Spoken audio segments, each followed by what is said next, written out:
What if I told you that a simple wedding invitation could destroy two families in one day? That one envelope delivered to the wrong address would expose secrets that had been buried for 7 years. This is the story of Blessing, a woman who discovered her husband's second wedding 3 days before the ceremony. And trust me, what happened next will shock you. Welcome home to Tales from the Baobab, where wisdom lives in stories. It was a hot Saturday afternoon in Lekki Phase 1, Lagos. Blessing Adeleke had just returned from the salon, her hair freshly braided for her cousin's traditional wedding the following weekend. She was tired, her feet hot, and all she wanted was to shower and rest before picking up her children from her mother's house. As she walked to her door, she noticed a cream-colored envelope tucked between her gates and the wall. It was expensive looking, the kind of thick, textured paper that only premium invitation cards use. Blessing smelled. Another wedding invitation? This was Lagos after all. Wedding season never truly ended. She opened it casually, expecting to see a colleague's name or maybe a distant relative. But what she saw made her blood run cold. Mr. Tunde Adeleke and Mrs. Amara Nusu invite you to celebrate their holy matrimony. Tunde Adeleke, her husband's name, her husband's full name, including the middle name he barely used, Babatunde. Blessing's hands began to shake. She read it again and again. The date? Next Saturday. The venue? A popular event center in Asaba, Delta State. The same weekend Tunde thought he was traveling for a business conference. She laughed, not because anything was funny, but because her brain couldn't process what her eyes were seeing. This had to be a mistake, a coincidence, right? Nigeria had millions of people. But then she saw it, the phone number at the bottom of the invitation. She knew that number. It was Tunde's second line, the one he claimed he used only for business. Blessing's legs gave way, and she sat right there on her doorstep, still holding the invitation. 7 years. They had been married for 7 years. They had 2 children, a 5-year-old daughter and a 3-year-old son. They had just renewed their rent. Last month, Tunde had kissed her forehead and called her my wife, my forever.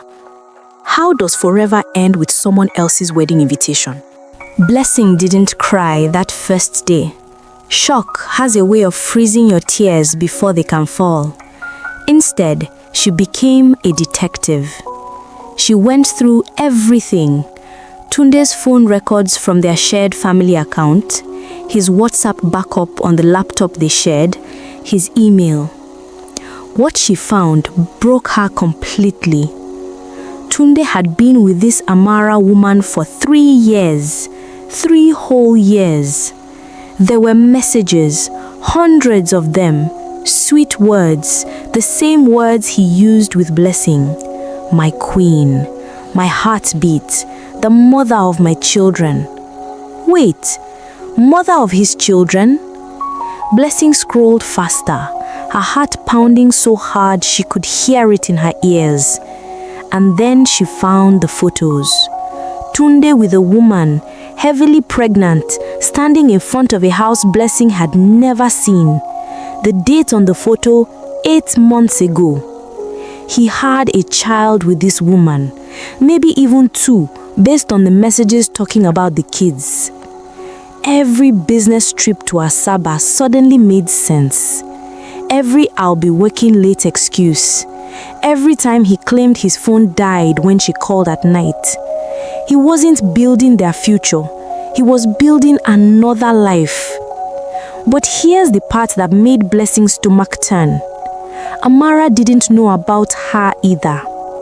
In the messages, Tunde told Amara he was a widower, that his first wife had died in childbirth years ago, that he had no children because he couldn't bear to raise them alone.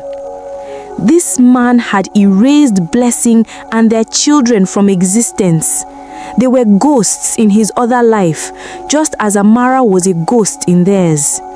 Blessing sat in her bedroom that night, surrounded by 7 years of memories. Their wedding photos on the wall, their children's baby pictures on the dresser, the throw pillow with Mr. and Mrs. Adeleke that she had bought for their 5th anniversary. All of it a lie. But instead of falling apart, Blessing made a decision. She wasn't going to call Tunde crying. She wasn't going to confront him over the phone and give him time to create more lies. No, she was going to that wedding. Saturday came bright and clear. Blessing woke up early, bathed her children, and dressed them in their finest clothes. Her daughter, Zara, wore a beautiful purple lace dress. Her son, David, looked sharp in his tiny suit. "Mommy, where are we going?" Zara asked, her eyes wide with excitement. "To see Daddy," Blessing replied, her voice steady. "We're going to surprise him." She dressed herself carefully, not in mourning black, no. She wore a stunning red traditional outfit, the same George wrapper and blouse she had worn to their traditional wedding 7 years ago. She tied her gele high and proud. She looked like a queen. Her sister Fumi had begged her not to go. Her mother had cried, saying it would only bring shame. But Blessing wasn't going for revenge. She was going for truth. These children deserved to know their father was alive and getting married. Amara deserved to know the man she was marrying was already married. The drive to Asaba took 4 hours. Every minute felt like an eternity.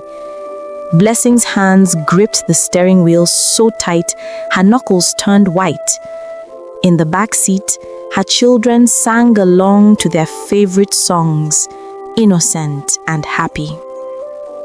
When they arrived at the event center, the wedding was already in progress. The compound was decorated with expensive flowers, white and gold everywhere. Luxury cars filled the parking lot.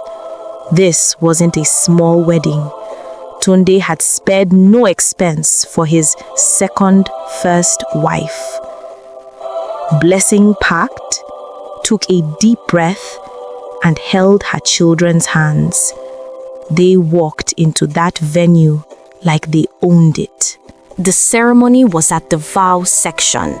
Tunde stood at the altar in a stunning white agbada, beaming with joy. Next to him, Amara looked beautiful in her white wedding dress, her baby bump visible despite the layers of lace. Blessing walked down the center aisle, slowly. Each step echoed in that hall. Heads began to turn. Whispers started spreading like wildfire. Who was this woman? Why did those children look exactly like the groom? Zara saw her father first. "Daddy!" She screamed with pure joy, breaking free from Blessing's hand and running toward the altar. Everything stopped. The music cut off. The pastor's voice died mid-sentence.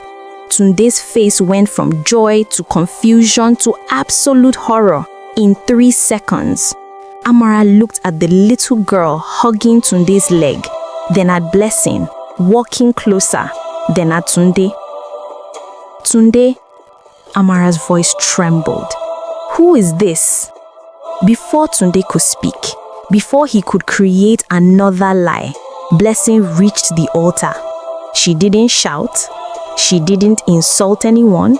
She simply pulled out her marriage certificate from her purse and handed it to Amara. "My name is Blessing Adeleke," she said calmly, her voice carrying across the silent hall. "I am the wife of this man. These are his children, Zara, 5 years old, and David, 3 years old. We have been married for 7 years. We live in Lekki, Lagos, and I received your wedding invitation by mistake last Saturday." Amara's hands shook as she read the marriage certificate. Her face drained of all color. She looked at Tunde, tears streaming down her face. "You told me you were a widower. You said you had no children." "Amara, I can explain," Tunde started, his voice desperate. But Amara's family had heard enough. Her father, a retired colonel, climbed onto the stage with a fury that made everyone step back. "You married my daughter while you already have a wife? While she's carrying your child?" Chaos erupted. Amara's brothers rushed the altar. Guests were shouting, some taking videos, others trying to leave. The bridesmaids surrounded Amara, who had collapsed into a chair, sobbing uncontrollably. And Blessing, she stood there, holding her son, watching the man she loved crumble under the weight of his own lies.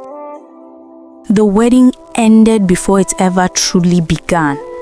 There was no exchange of vows, no ring ceremony, no first kiss.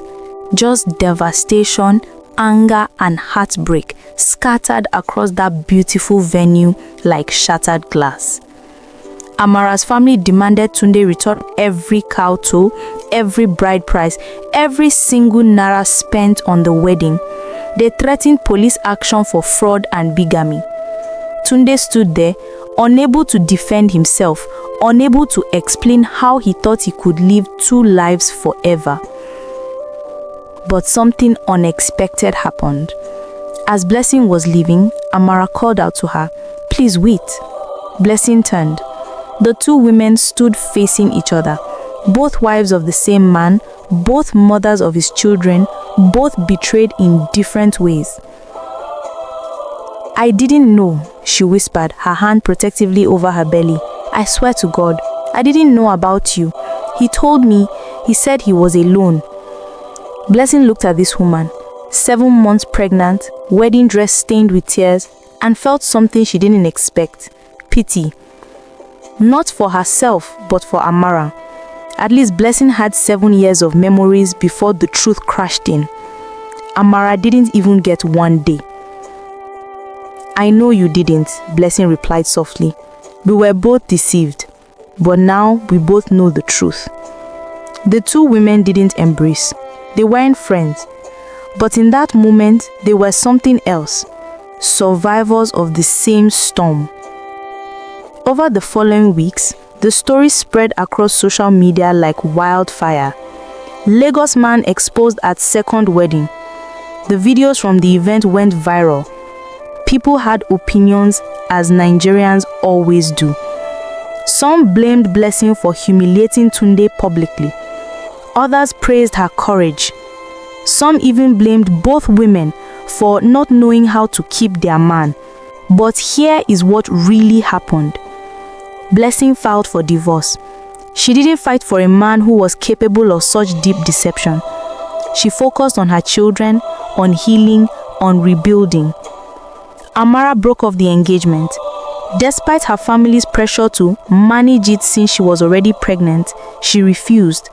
She returned to her father's house and decided to raise her child as a single mother rather than share a life with a liar. Tunde, he lost everything: his reputation, his family's, his children's respect. He tried to beg both women, but some broken things can never be fixed. The company he worked for, a faith-based organization, terminated his employment for moral misconduct. But this story isn't really about Tunde's downfall. It's about what happens when we choose deception over truth, when we treat people like options instead of commitments. 6 months later, Blessing saw Amara at a grocery store in Lekki. It turned out Amara had moved to Lagos to start fresh. They talked briefly, exchanged numbers, and slowly, something surprising grew between them: friendship. Not because they bonded over shared pain, but because they both understood what it meant to choose yourself when the world expected you to shrink. Today, both women are thriving. Blessing started a small event planning business that's growing beyond her expectations. Amara gave birth to a beautiful baby girl and returned to her career as a pharmacist.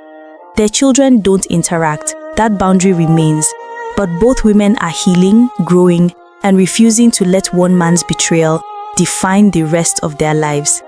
And that wedding invitation that started it all, Blessing keeps it in a drawer, not as a reminder of pain, but as proof that sometimes God reveals what the devil tries to hide. That envelope was meant for a neighbor with a similar address, but it found its way to Blessing's gate instead. Some call it coincidence. Blessing calls it divine intervention. Because here's the truth that nobody tells you. Deception might succeed for a season, but truth always finds its way home. You can build a second life on lies, but you can never build peace. You can deceive people for years, but you'll never deceive your own conscience. And for everyone listening to this story, the lesson is simple. The grass isn't greener on the other side. It's greener where you water it. Tunde had a beautiful wife, healthy children, and a peaceful home. But he chose to chase another life instead of cultivating the one he had. Don't be a Tunde. And if you are married to one, remember this. Your peace is more valuable than any marriage certificate. Sometimes, the bravest thing you can do is walk away from what's breaking you, even if it looks beautiful from the outside. This is Tales from the Baobab, where we share real stories from real Nigerians. Stories of love, loss, betrayal, and redemption. If this story touched you, if it reminded you that you're not alone in whatever you're facing, do me a favor, hit that subscribe button and ring the notification bell. Share this video with someone who needs to hear that their truth matters more than someone else's lies. Drop a comment below and tell me, what would you have done in Blessing's position? Would you have gone to that wedding or handled it differently? Remember, under every baobab tree, there is a story waiting to be told. And your story, no matter how messy, no matter how painful, matters. Until next time, keep choosing truth, keep choosing yourself, and keep growing. I'll see you in the next story.